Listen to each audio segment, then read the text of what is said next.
Welcome back. This is part 2 of Make the Lure, Make the Lure. Let's get into it.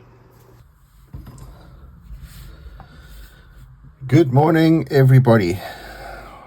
And I know I've already done the introduction of this video, but welcome to part 2 of Make the Lure. Just something quickly, guys. I've just finished editing part 1. And it seems like every 5 minutes with the pouring of the lead and everything, I'm saying this is so dangerous, be careful, blah, blah, blah, safety equipment, whatever.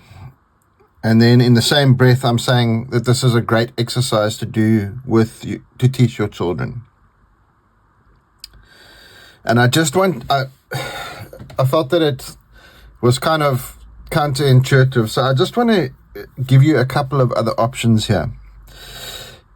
Yes, the lead pouring is very dangerous. So there's a couple of options that we have. Number one, dads or moms, you could, if your children are too small, you could physically pour the jig heads or the spinnerbaits or whatever it is that you decide to do, and then get the children involved in the powder coating and the making of the skirts and things like that. The other side of it, obviously, is the expense of getting started, which in the case of making lead baits, it's not huge. If you use that same lead pot that I used yesterday, and you have a couple of simple molds, you can buy them online. There's a bunch of places on Facebook where you can get the stuff used. I've bought used molds with lead molds. They're usually fine as long as they haven't been modified. So yes, there is the expense involved in that. And if you can't afford that, that's obviously understandable. But what you can do, if it's still something that you'd like to do, or you want to just completely avoid the danger aspect altogether, there's a bunch of places online that sell pre-poured, either uncoated or powder-coated jig heads. So that takes the danger element out of it completely. They are usually very reasonably priced. Some of the prices I've seen have been like unpainted, 5 jigs for $5, that kind of thing. Painted, 5 jigs for $7.50. So essentially, as long as, if you don't want to go the route of pouring the lead, and I understand that, I completely understand that. That is a route that you could absolutely go. I would be absolutely devastated if somebody watched my lead pouring video and got hurt. It would, and that is why I carried on about it's dangerous, be careful, use the correct safety equipment. So just a couple of options for you guys. To get involved in this hobby is wonderful, particularly at times of year when you can't fish, when it's too cold to fish or the weather's bad or whatever the case might be. So with that being said, let's get into part 2 of this video. Today we are going to make trailers to go with our 2 jigs. This is another one of those things where there is an initial outlay to get going, but I'm going to give you a couple of tricks and tips to make it less expensive to get going on this wonderful hobby. So let's get into it. Let's pour some plastic.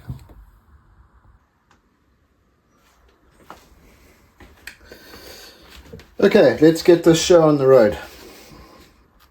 I was going to show you guys how to make plastic from the outset, from the get-go, from the liquid, and do the whole video like that. But I think what we're going to do is we're going to do something that you probably all already have in your shed or your garage or wherever you keep your fishing tackle, and that is a video on how to do remelts. So essentially what that is keeping all of your old plastics and turning them into new plastics. This is great. This is a great exercise to do with children. What I recommend that you do is maybe to get some gallon pails or smaller half-gallon pails and some big Ziploc packets. Put them inside the pails or buckets, and when you get home, get the children to sort out the different colored plastics into the different colored pails. Couple of things that you need to know about doing remelts. Number one, when you do remelts, they don't normally come out clear. In other words,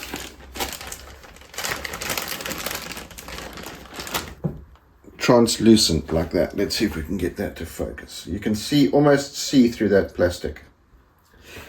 Don't normally. I'm going to give you a tip that might help with that.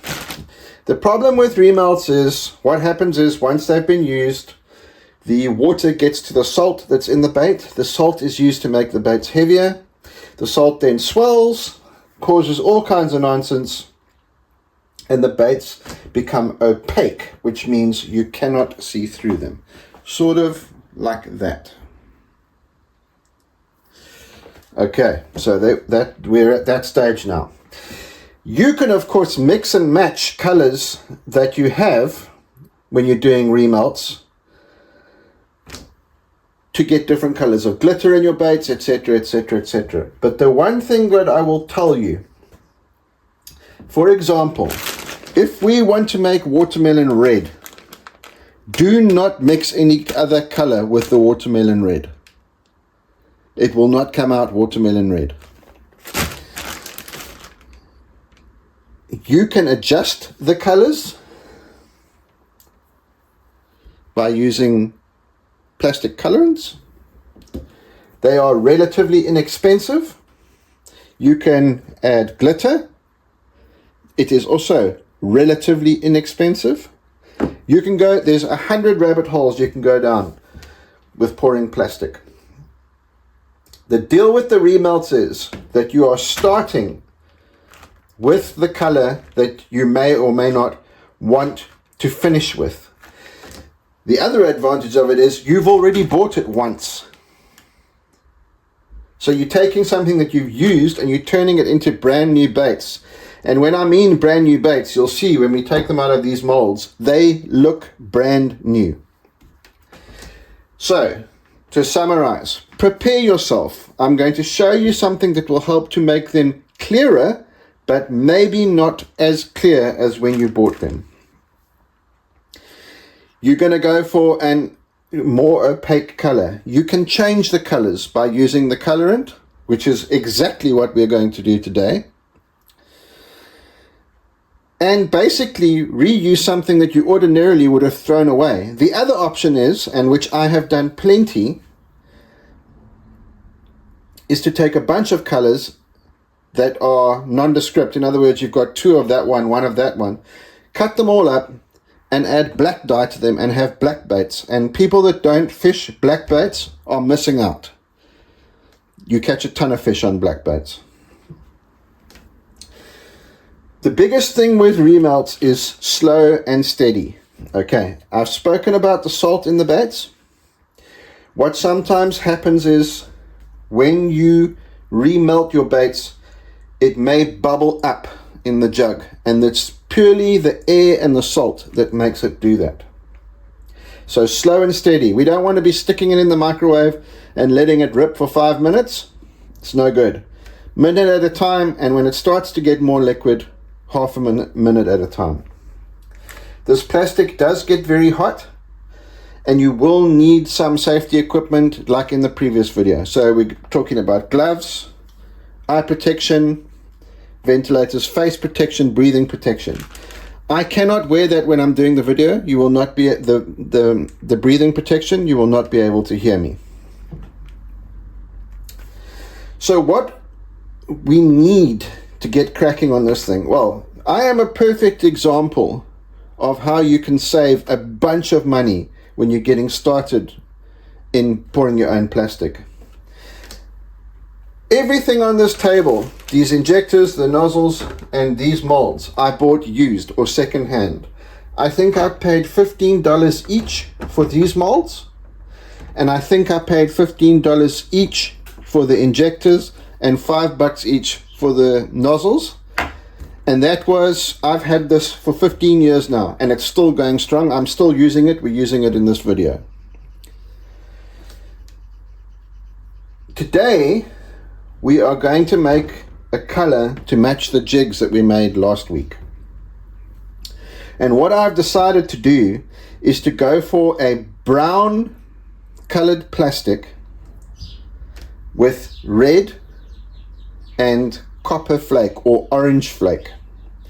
And I've decided to keep the flake big. So you get different sizes of flake. This is 0.40 flake. You get 0.15 flake. And then you get 0.08 flake. When I'm making plastic from new, I generally like to mix the sizes of my flake. You do not have to do that. Not at all. If you just want to have some glitter in your baits, get some 0.35 or some 0.40 glitter. That's all you need to do. Okay, so I have some cinnamonish, copperish, brownish type colored remelt plastic here from a previous project. I also have some watermelon red. There is not enough plastic in here. Well, I suppose there is, but I'd like to make a few more baits than what this plastic is going to give me. So you can see in this plastic, it's a brownish color, and it has some red glitter in it, and some, by the looks of it, some copper glitter in it. It's quite old.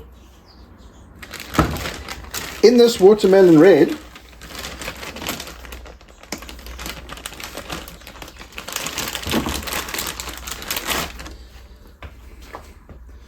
we have obviously the watermelon color, plus there's some red and there's some black in there. The black doesn't really matter.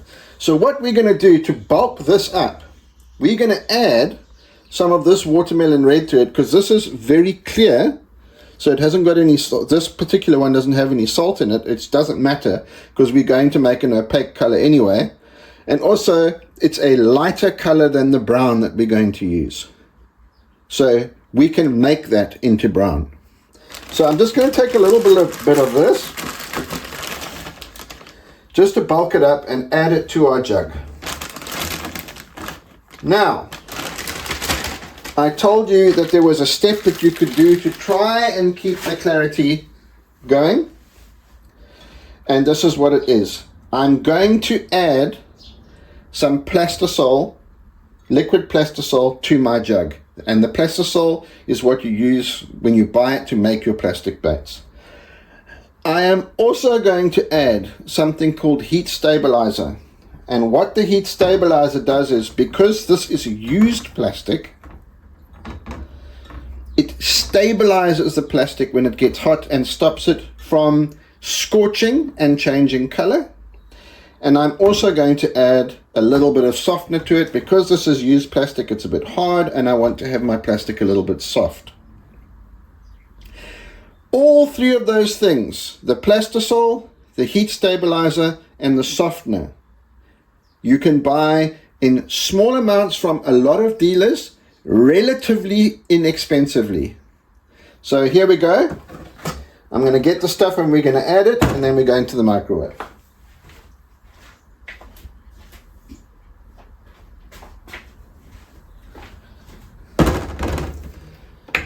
Here's my heat stabilizer.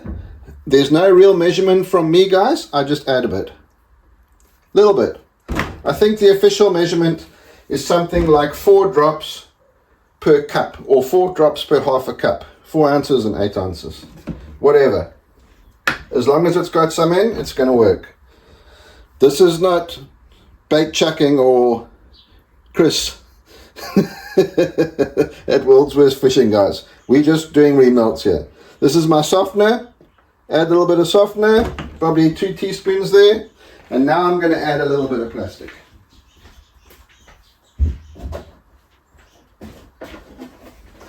I've already shaken this plastic up off camera. Just a little bit. That's probably half a cup that we've added there. Okay. So this jug, I forgot to tell you this in the intro, obviously. This jug is a Pyrex jug. There is no other substitute. If you are going to pour plastic and melt plastic, this is what you need. You have to have a Pyrex jug of some kind. Not just a normal glass jug, it has to be a heat-resistant Pyrex jug. Two other things, guys, that I've just thought of. Number one, do not try and remelt elastic or Z-Man plastic. Don't do it. Absolutely do not do it. And the other thing to stay away from is Berkeley Power Bait. Do not try and remelt it. You will end up with issues. Bad issues. Stay away from it. And my final tip, especially for the gentleman in this particular case,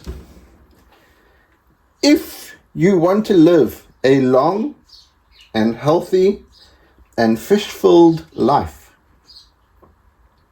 hear me, guys, you will not melt plastic in your wife's kitchen microwave.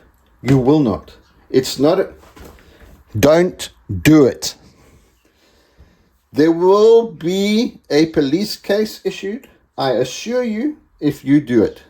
So what you need to do, get yourself down to a thrift store or a second-hand shop and buy yourself a cheap little crappy microwave. It doesn't have to be an oil painting. Any little old microwave, as long as it works, is going to get the job done. As long as it can fit your jugs in this size. This is a 2-cup. Yeah, I think it's a 2-cup. Yeah, this is a 2-cup jug, and you obviously whatever size jugs you would want to use going forward. As far as the molds go, guys, there's plenty of companies that make molds that have single cavities. Each one of these is 2 cavities. It means 2 baits at a time. But there's plenty of companies that make single cavity molds. So if you don't know that you're going to particularly like that bait, buy a single cavity mold. A good company for that is basstackle.com. Try it first. If you like it, then buy a multi-cavity mold. Let's get this guy in the microwave. We're going to go 1 minute to start with.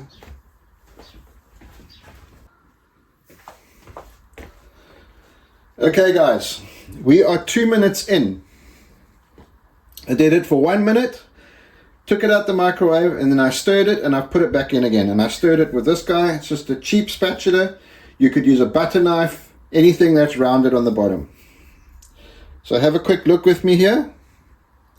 You can see our older plastic is melting, and our new plastic is still white, but it's starting to gel up. I'm going to stir it up, and then I'll show you again.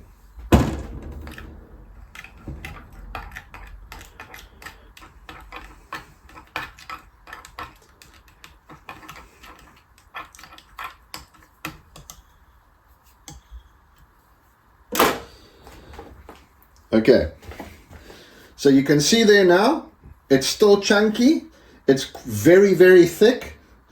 There's still a little hint of the white color at the bottom of the jug where that hasn't started to gel yet. We're going to put it back in the microwave, 1 minute. Okay, we are 1 minute later. I just wanted to show you that. You guys can see that there's some bubbles coming up there. That's from the salt and also air that's been trapped.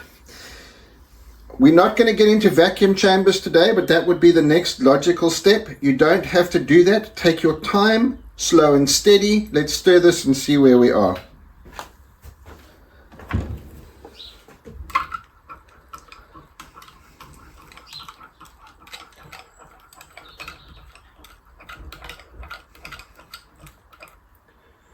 Okay, what I want you guys to see here now is you see how that's flowing. Let's try and get it closer to the camera. You see how that's running? It's running like water. There's no lumps left in it. Our new plastic has completely gone from the gel stage back to the liquid stage. The plastic is hot. I will show you how hot the plastic is.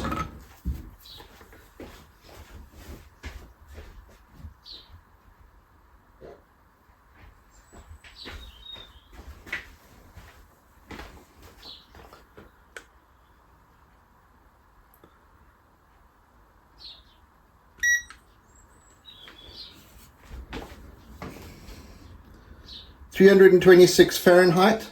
You do not need one of these, but it's great to have.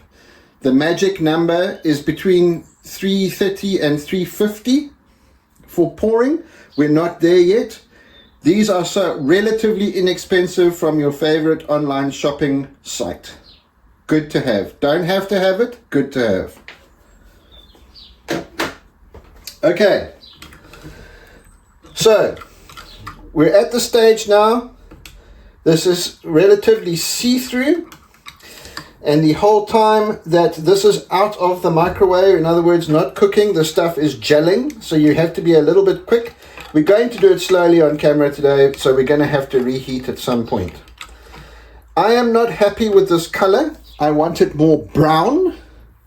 So you can see here now we've almost got 2 cups. It's just under 2 cups. When I am adding color to a product, and in this case this is brown, I normally start off with 1 to 2 drops per cup. Stir it in and see what that gives me. So we're going to start off with 4 drops total. Little tip, guys, when you're doing this, always keep some kitchen towel handy. These things never drop properly.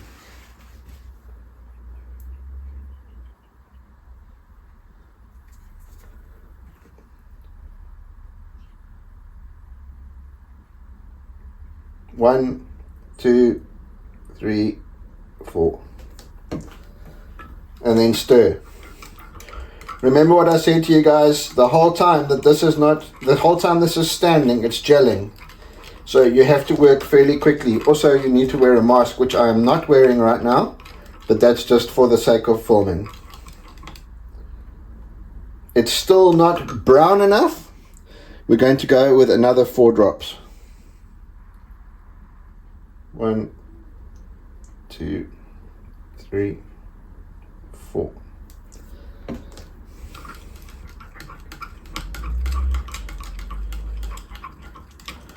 Okay, that's kind of getting to where I want it to be now. That's a nice brown color.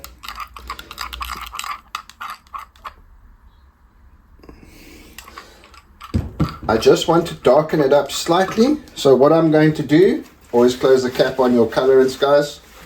You don't want them falling over, trust me. I think I'm just going to add 1 drop of black.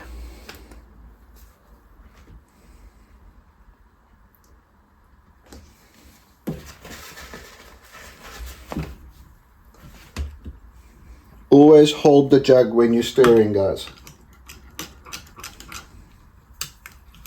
You can see it's starting to gel on the sides now.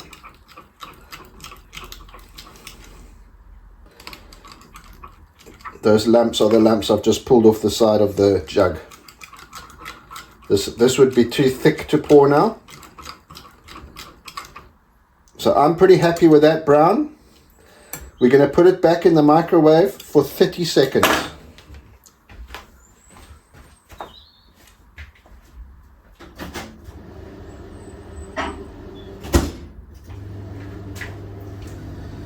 So whilst we're waiting for that, so now we're happy with our color.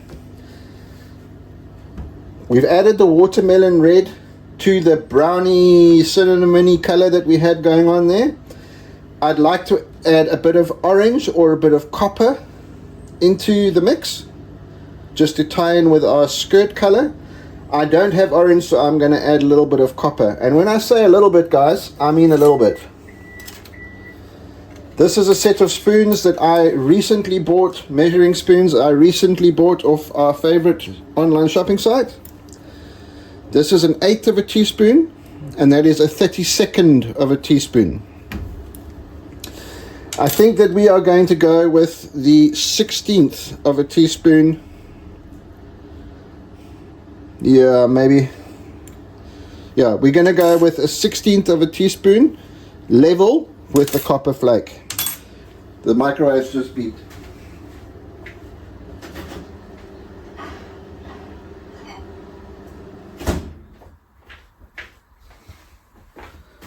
Okay, I can see already without even stirring this that we back up the temperature. We do the test that I showed you just now. Just look at it. It runs like water. Okay, that's great. So now we're going to add a little bit of copper flake. There's plenty of red in there. So we're going to go with a level measuring spoon of the copper flake. Get rid of that. Drip some plastic on it, otherwise it will all stick to whatever you're stirring with. And then stir it in.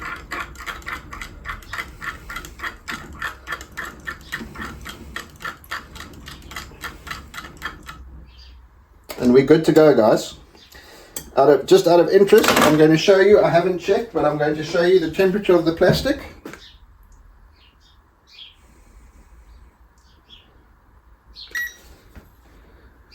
We are at 307.4 at the bottom, at the highest, and 286. So I'm going to heat it up for another 30 seconds.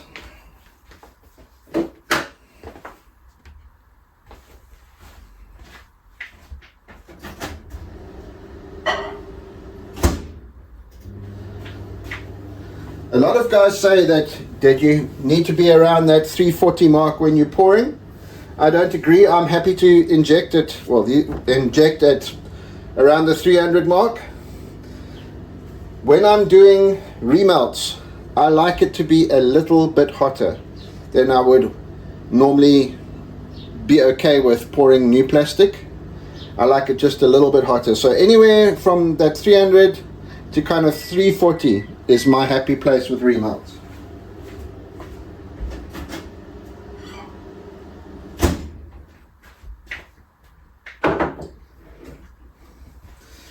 It's a bit of a juggling act, because if you go too hot,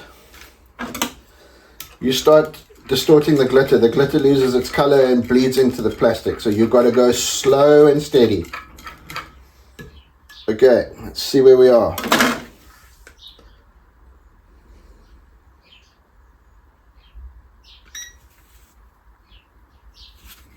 That's an error.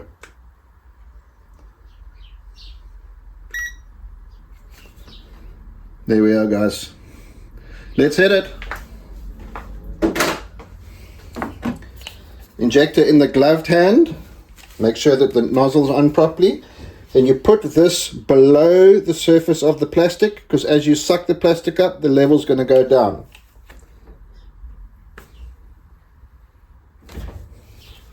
Let it run off. Just a little push just to get rid of any air. Into the mold. Gentle push down, you'll feel it stop. Hold pressure for a few seconds. Out of the mold, fill it up. You saw how quickly that gelled. It's because the molds are cold.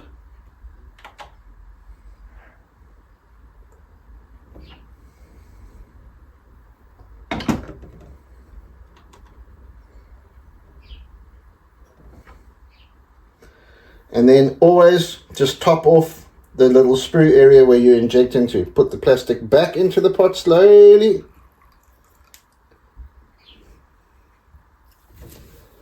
And wait for it to set up.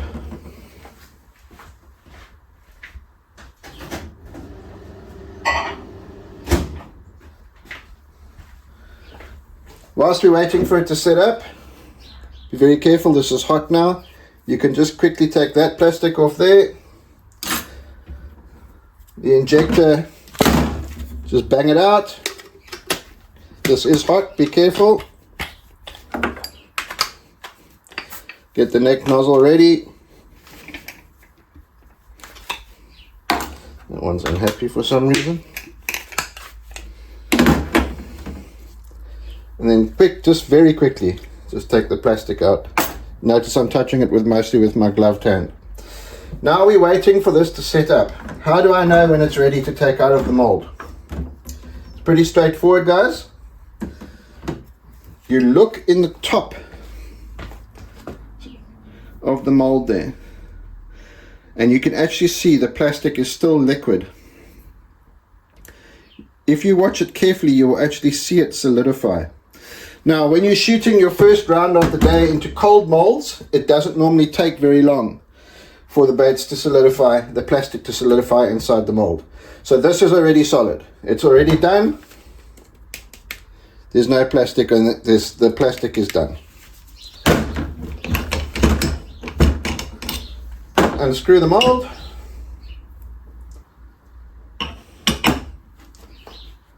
And there are our remelt plastic baits. brown with copper and red flake. What I do now is I normally put them on a cold baking tray or something just to keep them flat. Whilst they're curing, they are not cured when they come out of the mold.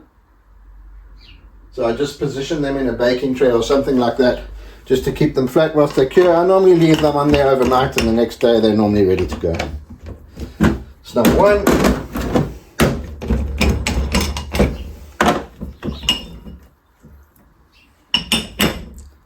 Number two, you can see there's no bubbles or voids, guys. This is a remelted plastic with a little bit of the new plastic like we discussed. No voids.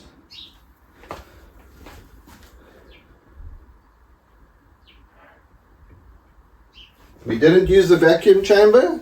We just took our time with it. Let the bubbles come out by themselves. Took longer than I would normally take, admittedly, but let the bubbles come out by themselves. Slow and steady wins the race with this game. Particularly when you're teaching children to do it, you do not want to get in a hurry. No voids or bubbles. There's one in the sprue there. See if you can see that. But not in the baits. You'll see it in the baits straight away. Particularly in opaque baits, the bubbles show up very quickly. In the clear baits, they're sometimes a little bit more difficult to see when you first take them out the mold. And guys, we're done. Now, you would obviously carry on pouring until your plastic was finished, but for the sake of our video today, we are done. Okay. So there you have it. There are our trailers. These obviously could be used for anything. They don't have to be used just for trailers. But these are our trailers. This is the sprue. And the thing I forgot to mention, guys, obviously this can be reused. If you make a mistake and there's an air bubble in one of your baits, you just chop it up. Wait till the pot starts to get empty. Pile all the stuff back in and remelt it. So just quickly to take it off the sprue, thumb and forefinger. Just pop it off. You don't want to do it that way, or some molds don't like it when you do it that way. Scissors. Simple as that. Easy peasy, lemon squeezy. Right, so here we are. Here's all our baits that we've made. Let's see how well they tie in with our jigs that we made last week. So we'll start off with a pitching jig. Two ways you can do this. You can use the full bait, like that. Or, if you don't want to do that, just nip it off there where the thicker part of the body is. Squash down the weed guard and just peg it through. That's our pitching jig. I think we did a pretty good job, guys. I think we'll be okay. So that's that guy. And then our football jig. Make sure the skirt's out of the way. Remember, this one's got the bait keeper on it there. Take the full bait. I don't like having the legs on it. They just annoy me. So just rip them off. Keep those as well. You can remelt them. Mash down or measure with your hook where that's going to come out. We want it to come out on the bend of the hook. So it's about there. Mash down on your weed guard. Push it all the way through. And all the way up under the head of the bait. Nice and straight. Flip the skirt back over.